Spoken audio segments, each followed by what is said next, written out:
एवढ्या पवित्र कुळातली माणसं आहे आपण. किती पवित्र. महाराज म्हणले जहा डाल डाल पर सोने की चिड़िया करते बसेरा, ओ भारत देश है मेरा. एवढ्या पवित्र मुळामध्ये जन्माला आला. जगणं गोड करा. किती गोड करा.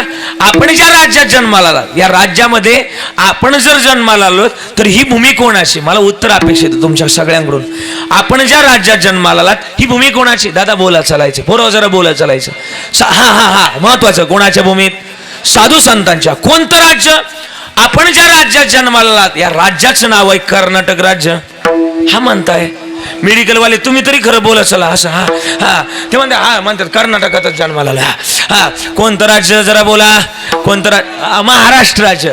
बरं महाराष्ट्रात जन्माला आलात यात काय नवल. ज्या जिल्ह्यात जन्माला आला तो जिल्हा कोल्हापूर. बरोबर ना.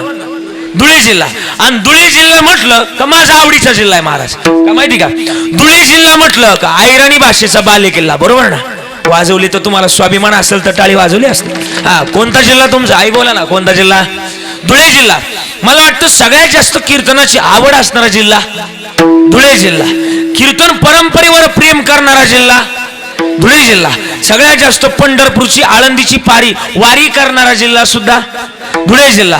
मला वाटतं भजनाची आवड असणारा जिल्हा धुळे जिल्हा. सगळ्यात जास्त भाविक मंडळी सुद्धा कोणत्या जिल्ह्यात आहे. आई वडिलाची सेवा करणारा जिल्हा धुळे जिल्हा. सगळ्यात जास्त शेतातले बांध कमी कोरणारा जिल्हा.